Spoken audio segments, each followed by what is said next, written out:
pernikahan di atas kertas.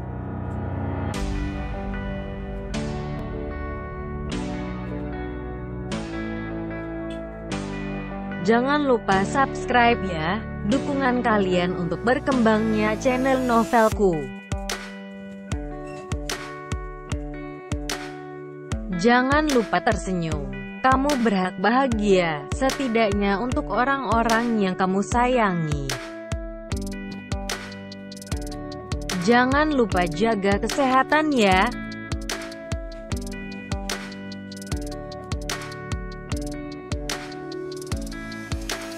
Jangan lupa subscribe ya, karena subscribe itu gratis selamanya.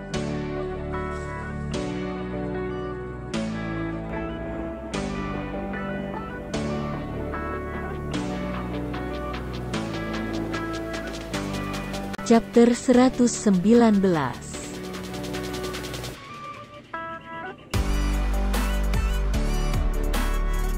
Fauzan mengerti betul bagaimana cinta yang tumbuh di dalam hati sang ayah itu begitu subur.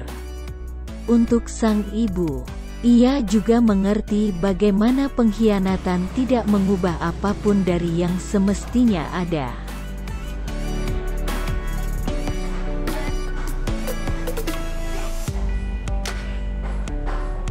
Papa, jangan kecil hati ya. Mungkin kita akan coba untuk ngomong baik-baik sama Mama. Maunya Mama itu apa? Apa emang Mama masih punya perasaan yang sama ke Papa? Tapi aku mohon banget, Papa harus siap untuk kecewa. Kalau nanti jawaban Mama gak sesuai dengan ekspektasi Papa, tambah Fauzan memberikan pengertian.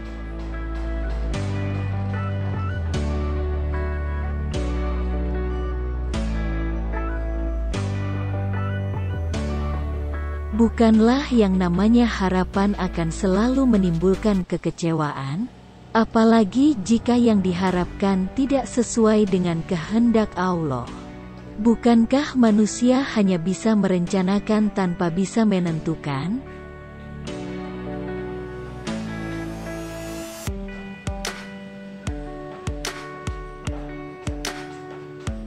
Papa udah siap untuk hal itu kok. Papa udah selalu siap dengan apapun keputusan Mamah kamu, jawab Haris yang membuat semuanya menjadi terharu. Mau bagaimanapun juga, Mamah Neta itu adalah mamah kandung kalian. Meskipun Papa pernah mengalami pengkhianatan, tapi yang kalian harus tahu, Papa masih selalu mencintai mamah kalian. Dari dulu sampai sekarang.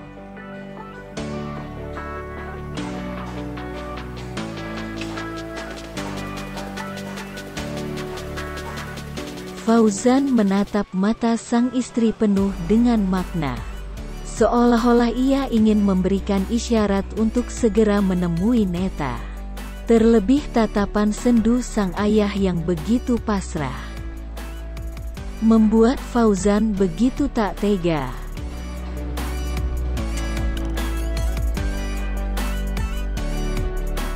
Papa ke kamar dulu ya, ucap Haris pamit dari meja makan.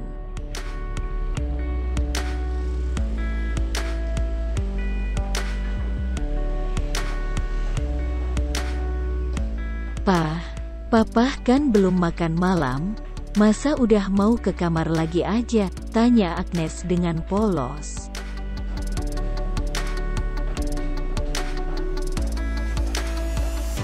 Papa mau makan buah aja. Maklum, Papa kan lagi diet nasi, biar kadar gula Papa jadi stabil hehe, gurau Haris sambil bergegas meninggalkan meja makan.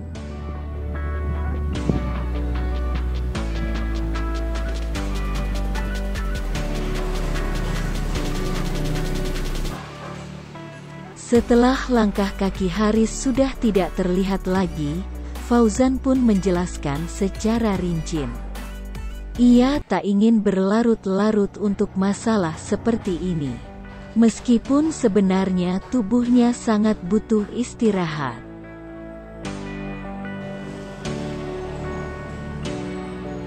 Nes, kamu kenapa ngerencanain hal kayak gitu sama papa? Apalagi tanpa kompromi dulu sama kakak. Kamu serius, Nes? Tanya Fauzan mulai serius.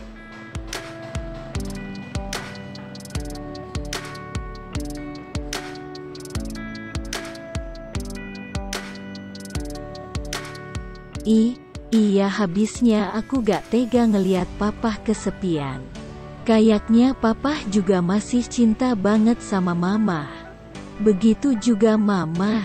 Aku merasa kalau mama itu masih ada rasa buat papa juga, jawab Agnes kikuk.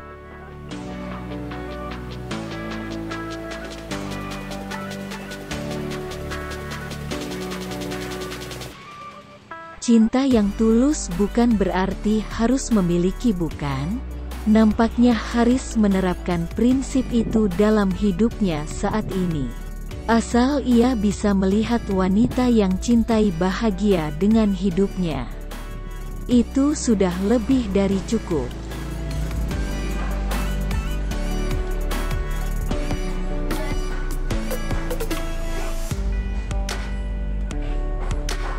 Tanpa diberitahu sekalipun, Fauzan sejak dulu memang sudah mengerti dengan apa yang dialami sang ayah.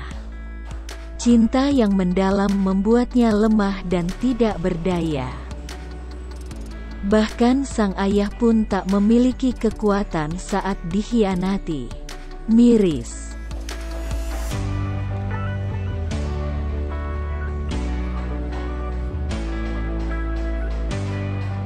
Setelah Haris pergi ke kamarnya, mereka bertiga pun mengatur rencana.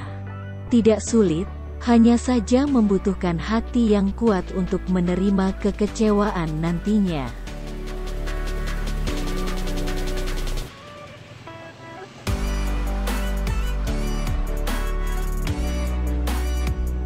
Kalian berdua kan yang deket sama mama.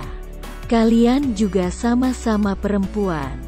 Aku yakin, kalau ngomong sama kalian, pasti mama mau kok buat bicara baik-baik. Aku gak tega lihat papa kayak gini bertahun-tahun, ucap Fauzan melembut.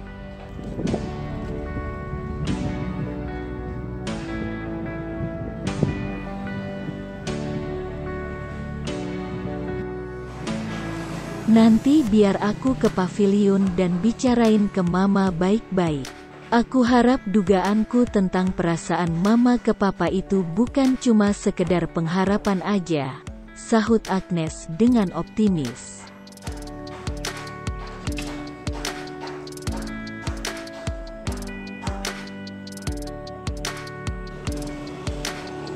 Aku temani kamu ya, Nes. Semoga dengan cara bicara dari hati ke hati, mama jadi mau berbagi ke kita tentang perasaannya, tambah Senja ikut bersemangat.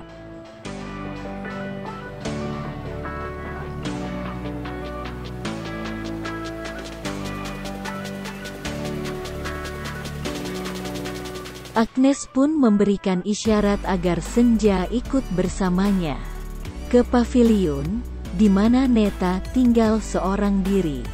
Nyatanya ia masih harus bersyukur, karena dirinya yang sendiri masih bisa merasakan hangatnya dicintai anak-anaknya.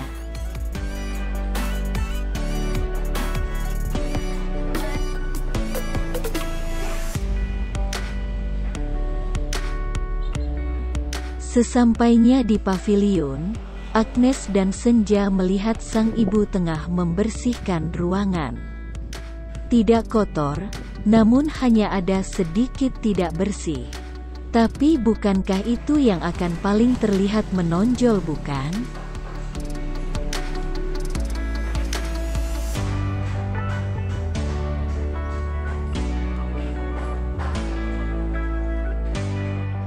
Mama sayang, mama lagi apa? Ini aku bawain oleh-oleh buat mama. Soalnya tadi aku tungguin mama di meja makan tapi mama gak dateng-dateng, sapa Senja berpura-pura polos.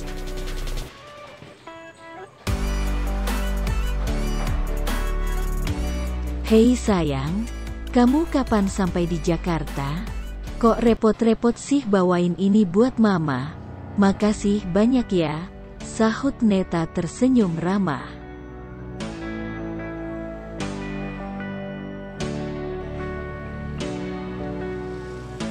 Aku gak pernah repot bawa-bawaan kayak gitu kok, Ma. Apalagi kalau oleh-olehnya buat mama. Itu prioritas dong buat aku, hehe. Timpal Senja sambil bergurau. Oh iya, Mama Napa tadi gak ikut makan malam?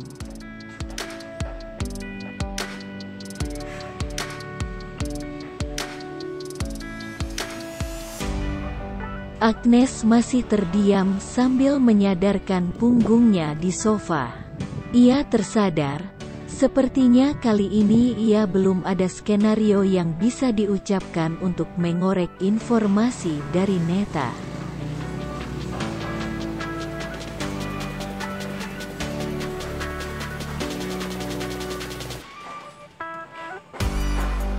Mama cuma lagi gak enak badan aja kok. Kayaknya vertigo mama sedikit agak kambuh, jadi lebih baik mama tetap di pavilium aja. Tapi mama udah makan malam kok tadi. Jawab Neta menghilangkan kecemasan dari sang anak.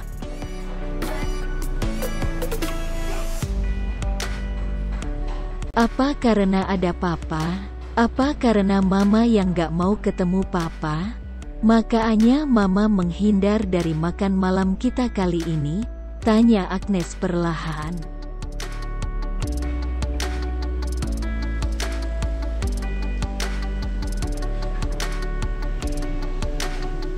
Neta hanya terkejut sambil tersenyum simpul.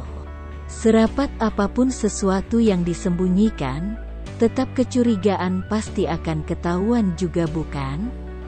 Sama halnya dengan Agnes. Ia tak percaya begitu saja pada apa yang diucapkan oleh sang ibu.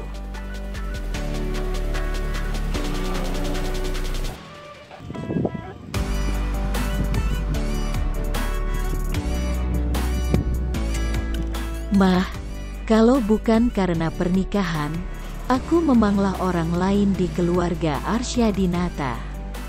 Tapi sekarang, aku menantunya mama. Aku anaknya mamah juga. Jadi kalau ada sesuatu yang pengen mamah bagi, cerita yang pengen mamah curhatin ke kita, aku siap dengerin kapanpun yang mamah butuhin. Mamah punya kita ya. Jelas Senja menenangkan.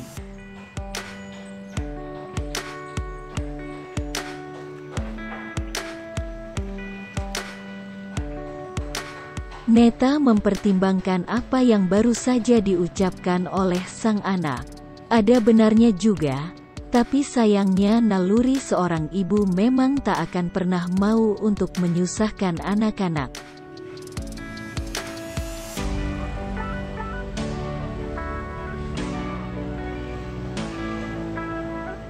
Mamah baik-baik aja kok.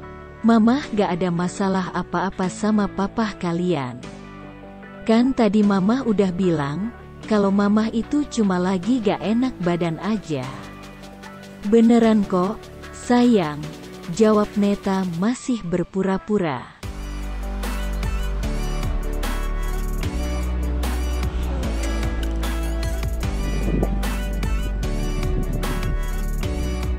Agnes masih kesal terhadap apa yang diucapkan oleh sang ibu.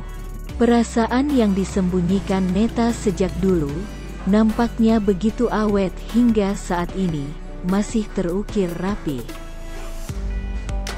Perasaan yang memang sepertinya hanya boleh diketahui oleh Sang Maha Pemilik cinta saja.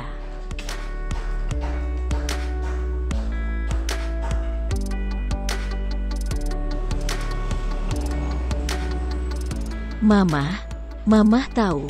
Dulu aku merasakan trauma hati yang sangat dalam. Rasa sakit yang aku sendiri gak tahu apakah bisa sembuh atau gak, tapi sekarang hati aku membaik. Berkat ketulusan. Seseorang yang mencintai kita dengan tulus dan tanpa syarat. Dia gak akan pernah melihat kita dari sisi paling buruk sekalipun.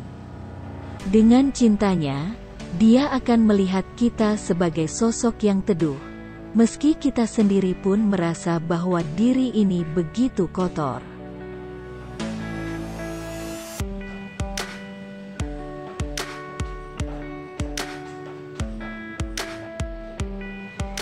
Senja menceritakan apa yang pernah ia alami dulu. Trauma mendalam memang tak bisa semudah itu untuk sembuh. Tapi yang namanya perasaan, siapapun itu, dia berhak dicintai, meski dirinya tak sesuci malaikat.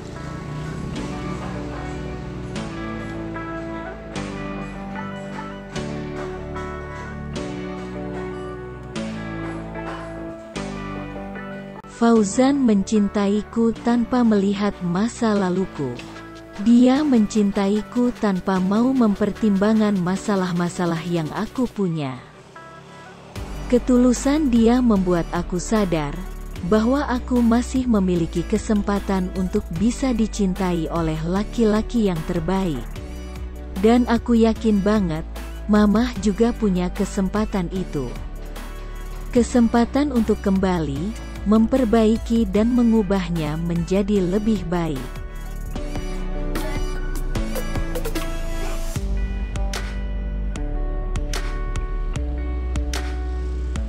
Semua orang punya masa lalu, bukan? Semua orang juga punya kesempatan kedua untuk memperbaiki segala hal yang pernah hancur. Tapi tidak semua orang memiliki kemampuan untuk hal itu.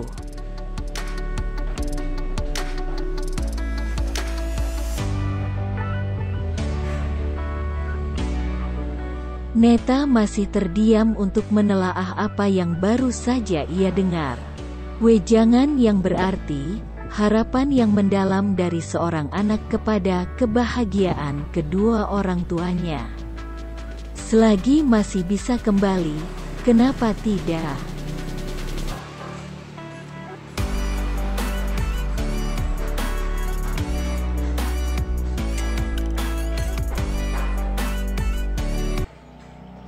Neta hanya tersenyum membalas semua perkataan dari Senja. Ia memang masih menyimpan rapat-rapat rasa itu. Tapi sayangnya kesalahan yang fatal itu selalu menghantuinya. Terus-menerus, tiada henti.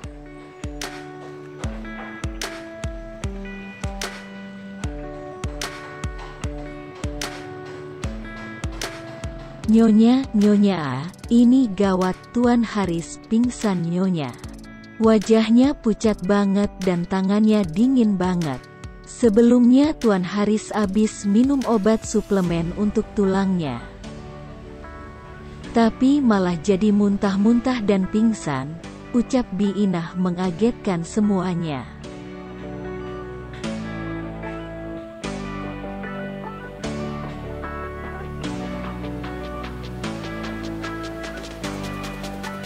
Ya ampun, terus Papa ada di mana, Bi? Di kamarnya? Tanya Agnes begitu khawatir.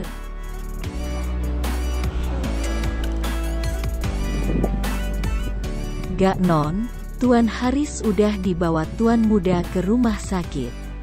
Karena kondisinya udah berbahaya banget. Makanya Bibi disuruh Tuan Fauzan untuk bilangin hal ini ke Nyonya. Kayaknya mobil Tuan juga langsung jalan deh. Mungkin dibawa ke Emerald Hospital sama Tuan, ucap Bi Inah dengan deru nafas yang terengah-engah.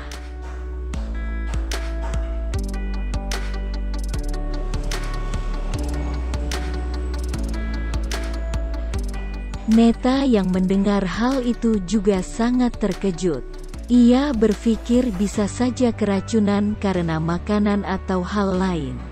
Terlebih ia paling tidak suka jika Haris teledor dalam mengkonsumsi suplemen makanannya. Dan hal itu masihlah sangat ia ingat sampai sekarang.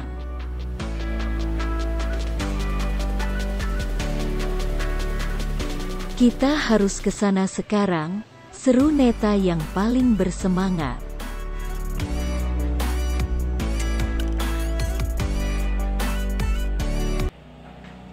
To be continued.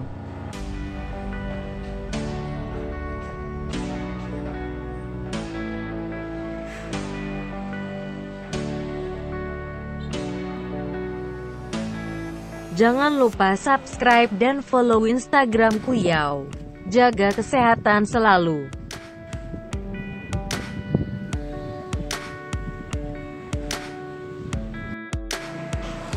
Thanks for watching.